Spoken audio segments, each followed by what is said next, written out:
नजमू साकिब साहब, आप कैसे देख रहे हैं निजकारी के इस फैसले को, और एक तो ये कि कितना ज़रूरी था और इसके आफ्टर इफेक्ट्स क्या होंगे?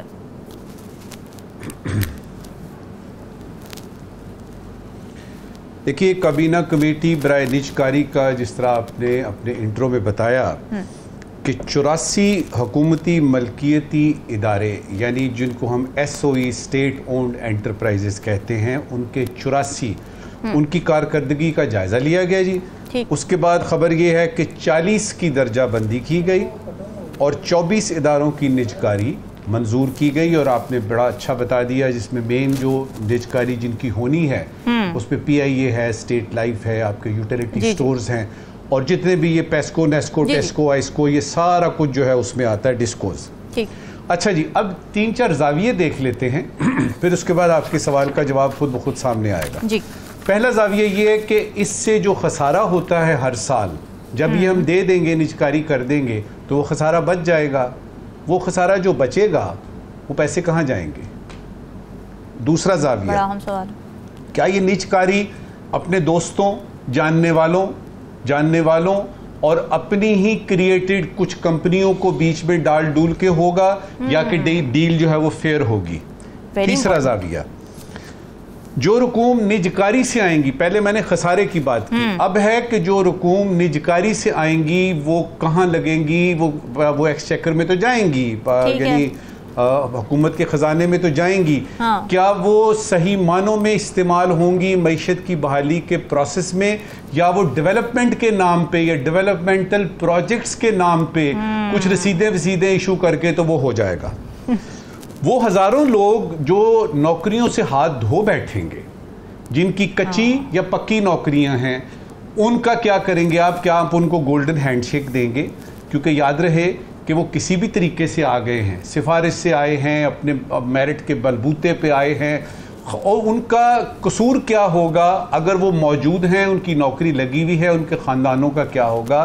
क्या आप उनके लिए कुछ सोच रहे हैं? क्योंकि निजकारी में आपको सिर्फ नज़र आ रहे हैं पैसे, आपको ये नज़र नहीं आ रहा कि कितने हज़ारों लोग जो हैं वो नौकरियों से उनकी जान जाएगी, यानी वो चली जाएंगी, जान उनकी चली जाएगी इसमें, और उसके बाद उनके ख़ानदान आप सड़कों पे देखेंगे। एहतजाज जो है वो पता नहीं कहाँ से कहाँ चला जाएगा, और ये बड़ा खौफनाक एहतजाज होगा।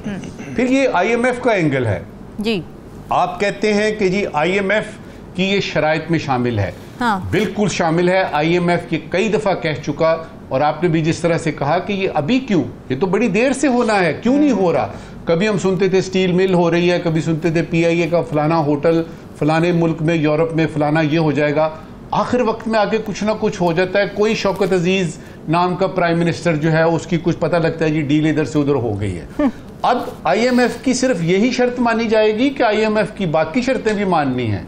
मिसाल के तौर पे उनकी 2 शराइत हैं, सब्सिडीज ख़त्म कीजिए और सबसे टैक्स लीजिए। आप अमीरों से टैक्स क्यों नहीं लेते? आप सब्सिडीज क्यों नहीं करते? तो अगर आपने माननी IMF की शराइत तो सारी मानिए। सही बात। देखिए, निजकारी का मुल्क को और मुल्क की मईशत को फ़ायदा तो होगा, लेकिन सिर्फ एक चीज़ अगर होगी तो वो चीज़ क्या है?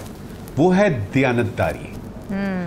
आप यकीन कर लीजिए कि इस निजकारी से आपका खसारा कम होगा, आपके जो बिलियंस ऑफ रुपीज़ आपके हर साल जाते हैं इनको सस्टेन करने के लिए, इन अदारों को चलाते रहने के लिए और तनख्वाहें देने के लिए, वो बचेगा। अब ये कि वो दयानतदारी का एलिमेंट क्या मौजूदा हुकूमत में है कि नहीं है, ये देखने की बात है। एक और चीज़ याद रहे कि इसका प्लान जो है ये तो पता लग जाएगा, हम जज करेंगे ना इंशाल्लाह ताला, जिंदगी रही हमारी ये टीम जज करेगी, बताएगी कि जी इसमें दयानतदारी है कि नहीं है। अब उसमें आता है आपका कि जो प्लान बना है वो बनाया था निगरान हुकूमत के दौर में। ठीक है। उसमें कई चीजें थी, जिसमें FPR के रिफॉर्म्स भी थे, ये भी था। उनको उनके नट बोल्ट्स तो उस वक्त कर दिए गए थे, लेकिन ये था कि जी इलेक्शन होने दें, इलेक्शन के बाद जो इलेक्टेड गवर्नमेंट आएगी, उस वक्त तो फॉर्म 47 की गवर्नमेंट का जिक्र नहीं था, उसमें ये था जी इलेक्टेड गवर्नमेंट आएगी, वो आके फैसले करेगी। तो ये फैसला हो गया जी, कल ये हो गया। इसहाक डार साहब ने बहैसियत नायब वजीर आज़म और बहैसियत वजीर खारजा इसका फैसला कर लिया। इस वक्त की आखिरी बात, शफाफियत यानी फेयरनेस और वो जो ट्रांसपेरेंसी होती है, वो जो शफाफियत होती है, उसको अगर आपने रखा और ज़िंदगी में पहली 76-77 साल में पहली मर्तबा अगर आपने अवाम की भलाई सामने रख के मईशत की बहाली के लिए वाक़यातन ये इकदाम लिया, तो यकीन कीजिए ये नहीं है कि मईशत पूरी बहाल हो जाएगी और दूध की नहरें बहनी शुरू हो जाएंगी और पता नहीं कौन कौन सी खजूरों के दरख्त निकल आएंगे, लेकिन ये कि एक बड़ा चंक आपकी मईशत का वो होगा। और उसमें याद रखिएगा कि इसमें बहुत सारे हज़ारों लोगों की नौकरियां जानी हैं, उनका ख्याल कीजिए। बिल्कुल सही बात। नजमुल साकिब साहब, इखलाकी तौर पर आप किस तरह से इस फैसले को देखेंगे? क्या एक मुनासिब फैसला है, प्रोवाइडेड द फैक्ट कि काफ़ी सारी फैमिलीज जिनके घर पेंशन आती है वो उनकी सोल सोर्स ऑफ इनकम होती है?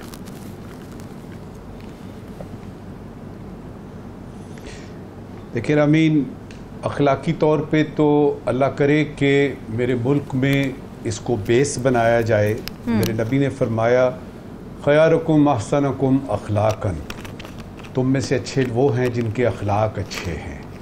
और उसमें जब आप अखलाकी तौर पे आपने सवाल किया है तो वो तो बड़ी लंबी बहस हो जाएगी। कोई एक चीज़ बता दीजिए जिसमें हम इन अखलाक नाम की चीज़ को बीच में डालते हैं। देखिए, गाड़ी में डेंट लगता है ना, आप डेंटर के पास जाते हैं, डेंट निकलवा लेते हैं जी।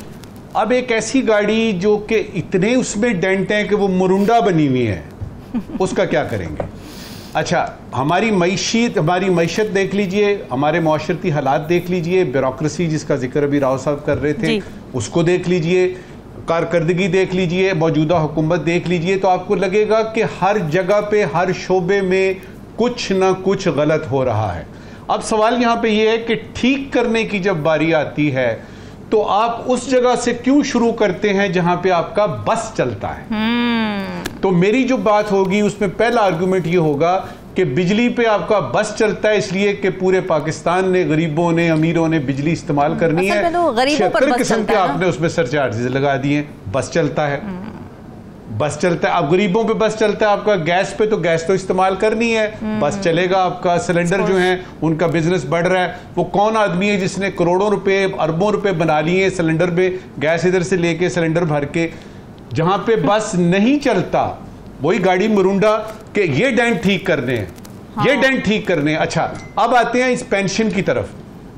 देखिए, ये जिस EOBI का जिक्र कर रहे थे ना राव साहब, एक पेंशनर जो है उसकी तनख्वाह में 30 साल 35 साल की वो नौकरी करता है, उसकी तनख्वाह में से टैक्स भी कटता है, एट सोर्स कटता है, और उसकी पेंशन में ग्रेचुटी के लिए यानी मद में या किसी और की मद में जो है वो पैसे जमा होने शुरू हो जाते हैं।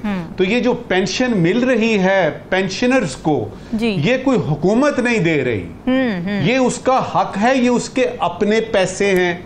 अब आप उस पर टैक्स लगा रहे हैं, लगा दीजिए, क्योंकि आपका बस चलता है, लगा दीजिए। अब अखलाकी तो एक तरफ रहे, यहाँ पे तो रामीन खाने के पीने के लाले पड़ जाएंगे। देखिए, उसने 60 साल की उम्र के बाद जो है जो उसको मिलना शुरू हुआ है, आप ये क्यों नहीं करते कि EOBI में जो अरबों रुपए का गबन हुआ था, जो ये सारे पेंशनर्स के पैसे आप कोई साहब थे और पता नहीं कौन कौन था, उनको पकड़े ना, उनसे निकलवाएं पैसे। वो क्या करते हैं, 10 अरब निकाले, उसमें से 1 अरब जो बस नहीं चलता ना, 1 अरब दे के जान छुड़ा ली। नैब भी कहता है अच्छा जी गाल मुक गई साड़ी, ठीक हो गया, 1 अरब तो आए ना। वो जो 9 अरब बाकी के हैं वो मेरे जैसे पेंशनर्स के हैं बाबा। और वो ये स्कीम आप इसको चेंज कर दें, आप यानी उम्र की हद चेंज कर दीजिए, कुछ भी कर लें, लेकिन बस आपका सिर्फ गरीबों पे चलता है। और ये पेंशनर्स का अगर आपने किया तो देखें वो क्या करेंगे। बूढ़े आदमी जो 60 साल से ज्यादा के हैं मेरे जैसे, वो कर क्या सकते हैं? एक आपका एहतजाज और बढ़ जाएगा, और आपका कोई यानी राना सनाउल्लाह साहब उनसे गुफ्तगू कर रहे होंगे कि यार अभी बस कर दें, हम कुछ करते हैं। सवाल ये है, इस वक्त की आखिरी बात, आपने पेंशनर्स को तंग करना है, अवाम को जिंदगी अजीरन करनी है, या आपको कुछ पैसे चाहिए? अगर आपको पैसे चाहिए और जिंदगी आपने अजीरन नहीं करनी, तो सिर्फ सिगरेट की मद में 300 अरब रुपए सालाना आपको मिल सकते हैं। इस पे हम बात कर चुके हैं। ठीक है। आप इन ताजरों से जिनका जिक्र राव साहब ने किया, टैक्स लेना, आप अमीरों से टैक्स लें, आपको मसला आपको यही नजर आती है, उसमें से 10 रुपए आपके जो बचेंगे, कि वहां उनका बस नहीं चलता। अब मुझे आगे जाना है साकिब, अब फिर पेंशन इस्लाहात के फिर लिए मेरी बात रामीन इस पे खत्म हुई। जी जी जी, इस पे मेरी ख़त्म हुई कि आप सब्सिडीज कम कर दें, आप सबसे टैक्स लें, और वो जो मिलों फैक्ट्रियों के मालिक हैं जिनके करोड़ों अरबों रुपए के बिजली के बिल हैं, वो जाते हैं अदालत में और उसकी कार लेते हैं 500 रुपए महीने की आपकी वो होती है कि दे देंगे महाना पैसे, उनसे पैसे लेना। और आपके याद रहे, आखिरी बात याद रहे कि आपके जितने सरकारी आपके दफातर हैं, प्रेसिडेंसी से लेके prime minister house, chief minister house, इनके जरा चेक तो करें कि बिजली के बिल देते भी हैं कि नहीं।